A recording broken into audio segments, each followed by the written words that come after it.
Capones, it's me, T-Bone, in the HQ. If my eyes look red, they are. It's been a crazy day, crazy morning. Let's see, my Jeep caught on fire this morning. Yep, my nice, beautiful Jeep Grand Cherokee. No luck with that truck, man. I got in a little fender bender a while back. I think you guys remember that. So now I get to take that into the shop after dropping my daughter off at Colorado Springs for a big tournament. As you can see, I've got the Colorado Rapids represented here. If you don't know what that star means, that means they've won an MLS Cup, and that was absolutely an amazing year for them. But this is about T-Bone's Rapids Fire. So here's the deal. There was some miscommunication between me and Diego, and that's kind of on me. I should have clarified some things, so I wasn't able to get video of the first 15 minutes. I was able to take pictures from where I was. I was able to literally walk by Kobe Jones, walk by Marcelo Balboa. It was amazing. I even held the door open for Jermaine Jones as he left the building, as he left the arena. So how cool is that? I get to hold a door open for someone.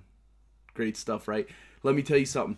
The people with the Colorado Rapids organization, impeccable, amazing, professional, and they treated me like a true champion. So thank you for that, Diego. Now what's going to happen is I'm going to kind of give you a synopsis of what happened in last night's game.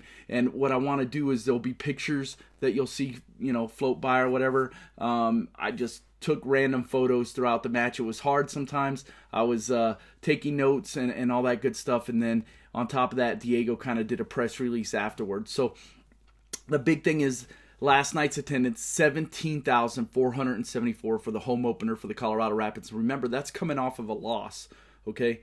But I'm telling you, there's an air of excitement within this team, okay? There is change. When a team has lost for a few years or whatever and they kind of get into that funk, you don't feel that funk right now. They are playing stellar soccer, football, whatever you want to call it, and it's amazing to see. And once they integrate these newer players in and the rotation gets solidified and Marco Papa gets a little bit more playing time, a little more fitness in this altitude, it's going to be fun to watch. It's going to be a crazy year.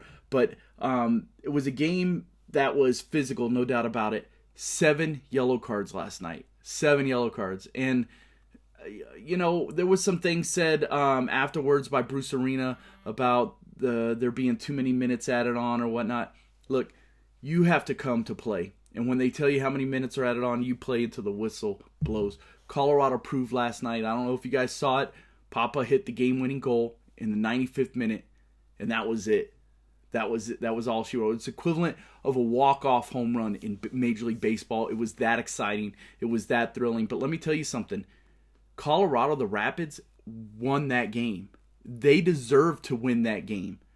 They dominated possession of the ball in that game. There is no doubt in my mind. I think I was looking 18 minutes in, right? The Rapids felt like they had it for a good 16 of the first 18 minutes of the game. That's right from the get-go. LA did kind of maneuver back into the latter parts of the first half and got a little bit more comfortable, got some chances on goal. But I'm telling you right now, the Rapids dominated possession of that game. The second half, they took over. LA had their chances. Well, they should. They have spectacular players on the pitch. But the Rapids fought, they clawed, and they earned that victory. There's no doubt about that they earned that victory. So I hope you enjoyed the pictures. I'll just tell you this right now. When you're at the games, it's a little bit different of an atmosphere. You get a little bit different of a perspective. And I'm telling you right now, I didn't get to watch the first game, but I talked to a fellow journalist that was covering this match, and he told me that in San Jose, it was pretty much 60% of domination as far as possession of the ball for the Colorado Rapids. And this was no different. I would be highly surprised if the Rapids weren't credited with 70% of the possession. It was that one-sided. There were definitely a couple of standout players as well that I want to give credit to. I'm looking through right here. But Dylan Powers was absolutely amazing, and so was Sam Cronin. Those, to me, were the two best players on the pitch last night. Cronin especially, I don't even think, I don't think he made a single mistake, to be honest with you. The guy was everywhere. He was gritty. He was fiery.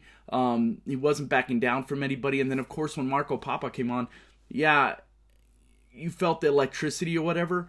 But even before he came on, the Rapids owned that game. Their biggest problem is putting the ball in the net. It truly is. They have chances. They've made some very great plays. They crossed it when they should have. And it was just an amazing game. It was amazing to watch this team. It's developed and grown, and they're putting these pieces together. Man, if they click, if they end up clicking, Jermaine Jones comes in and adds a little bit more element of toughness to them. Wow, they're going to be fun to watch. And this is the LA Galaxy. 2 years ago, they won the MLS Cup. They were, 5-time champions or some crazy thing? 7-time? I don't even know. But the Rapids, I'm telling you, it's going to be a fun season. I'll talk with Diego, see if I can get more access, see if I can do 5 questions with T-Bone as we go along. And yeah, like I said, they've been absolutely great. I hope you enjoyed the photos, and I hope you enjoyed the excitement. I'm definitely, if you guys didn't notice, I'm going to post a bunch of stuff on Twitter during the matches.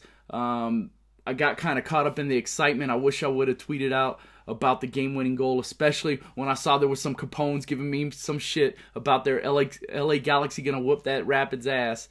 It didn't happen. And Bruce, let me tell you something, man. You're a legend of the game as far as a coach, as far as USA soccer is concerned, no doubt about it. But, man, the bad calls or the inconsistent calls went both ways, so you can't really cry about that. And to cry about there being extra time in 5 minutes, look, the conditions weren't the greatest last night, guys, just to let you know. It was windy, all right, especially in the second half. But both teams have to play in that. So to use that as an excuse to say, oh, we should have never had 5 minutes, it should have been 3 minutes, it's ridiculous. You played to the whistles blown, man. That to me, it hurts your legacy a little bit, Bruce, to come out like that, in all honesty. You can't do that, man. You can't do that. You can't cry about it. Your team lost, plain and simple. And to be honest, you deserve to lose because the Rapids dominated possession of the game. They were the hungrier team. They finished. It was an awesome experience, and that is this week's Rapids Fire. I know that's not the way I end my broadcast. There's one other thing, though. ProstAmerica.com, they cover MLS. Chris Brown here in Denver, he was the journalist that I got to sit next to. Amazing kid, understands the game really well, has a lot of knowledge as far as soccer is concerned. So it was truly an honor to stand by him or sit by him anyway and watch the match. And I told him I'd give him a shout out. So there's your shout out, brother. All right. Hey, Capones, man. Appreciate y'all. Until next time. T-Bone out.